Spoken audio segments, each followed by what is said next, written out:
In this video, we will look at the rules that apply to touchbacks, force, and the momentum exception. A touchback is when Team A is responsible for forcing the ball into their opponent's end zone, but the ball becomes dead in Team B's possession or goes out of bounds. We see touchbacks quite often, but there are some situations where there can be some confusion with touchbacks and safeties. Kicks are the most common way we end up with a touchback. Anytime a non-scoring kick crosses the opponent's goal line, we have a touchback. There's no opportunity for a return once the ball breaks the plane of the goal. Even if the ball is muffed by either team, we still have a touchback. This is why it's so important to remember that a kick is a kick until it is caught or recovered. A kick that is muffed is still a kick. We also have to remember that we treat unsuccessful field goals as punts. So that means once a field goal that no longer has a chance to be successful crosses the goal line, it's also a touchback. Interceptions are straightforward with touchbacks. If Team B intercepts the ball in their own end zone and the ball becomes dead there, it's a touchback for Team B and they will put the ball into play on their own 20 on the next play. However, fumbles can be a little more tricky sometimes.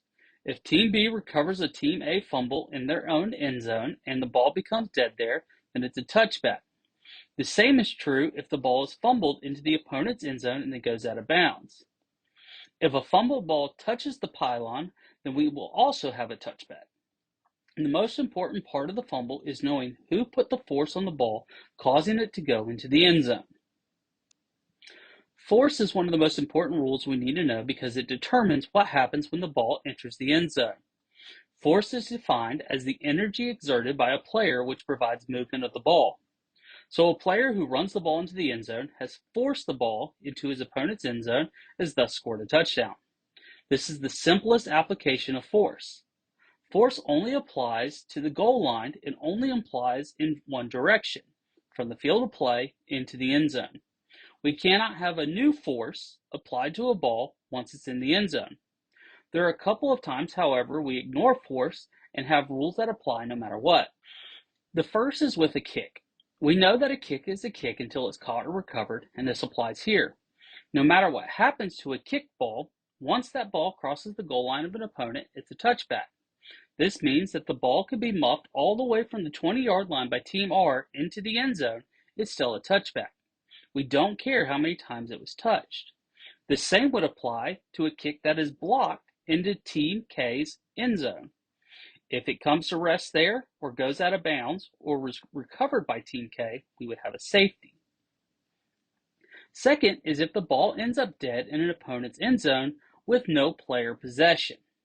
In this case, it's always a touchdown for Team A. While this is incredibly rare, we need to remember that in this case, we don't care what caused the ball to move from the field of play into the end zone.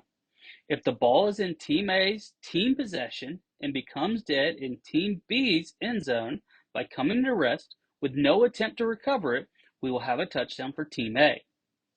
The most common example of this would be a fumble by Team A who is running into the end zone with no one near him, and the fumble takes place right before entering the end zone and then bounces into the end zone and no one tries to recover it. A good official in this situation would beanbag the spot of the fumble and hold his whistle and signal until the ball comes to complete rest. 4 actions apply initial force to a ball, the first one being a kick. We know that kicks are always a touchback once they cross the opponent's goal line. A forward pass is the second initial force when the ball crosses the goal line in the air. Initial forces are in effect until the ball touches the ground. So forward passes can never have a new force applied to it. So Team A is always responsible for the force on the ball when it goes into Team B's end zone. Even if Team B were to bat the ball towards Team A's end zone and then bat it again back into their own end zone, Team A has applied the force to the ball. If Team A comes up with possession, it would be a touchdown, and if Team B comes up with possession and is down there, it would be a touchback.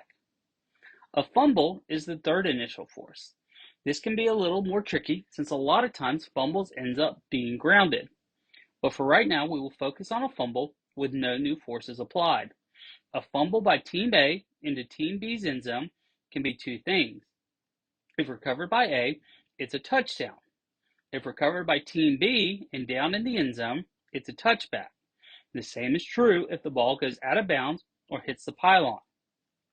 If the ball is fumbled into Team A's end zone and the ball is recovered by Team B, then we would have a touchdown for Team B. And if the ball is recovered by Team A and becomes dead there, or if the ball hits a pylon or goes out of bounds, then we would have a safety. The last initial force is a snap. Since a snap always goes backwards, we typically only worry about safeties here. If Team A's snap crosses Team A's goal line and becomes dead in Team A's possession there or goes out of bounds, then we have a safety. New forces can be applied once the ball is grounded. This only applies to initial forces of fumbles, backward passes, or snaps. In these situations, officials need to determine if the initial force was enough to put the ball into the end zone, or if the new force is what caused the ball to cross the goal line. So for example, Team A has the ball on their own 3-yard line. A4 hands the ball to A22, who runs the ball to the 5-yard line, where he is hit and fumbles the ball forward. B12 muffs the ball at the A8-yard line, and the ball hits the pylon. In this situation, we would have a touchback since the new force was the muff by Team B that caused the ball to enter Team A's end zone. On the other hand, if Team A is on the B 5-yard line and fumbles the ball forward, and then Team B muffs the ball, the official must determine if Team A's fumble was enough that it would have gone into the end zone without the muff by Team B. Kicks and bats adding a new force should always include a penalty, since a grounded fumble cannot be legally batted or kicked. However, it can affect the play with force. For example, if Team A fumbles the ball backwards and Team B kicks the ball from the field of play into Team A's end zone, we could have two different spots to put the ball back into play. The first would be from the spot of enforcement of the penalty if accepted. The second could be Team A's 20-yard line if the kick is a new force that puts the ball out of bounds through Team A's end zone. There is an exception for force that we need to keep in mind called momentum.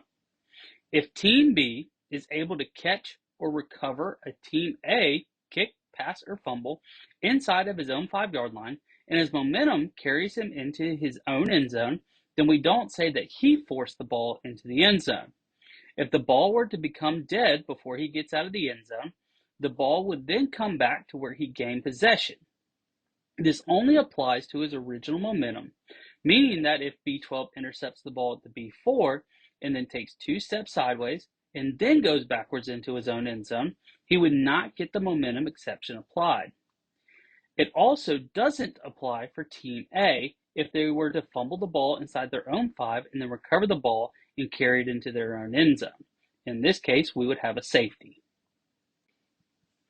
We need to make sure whenever we have momentum being applied that a beanbag marks the spot of possession.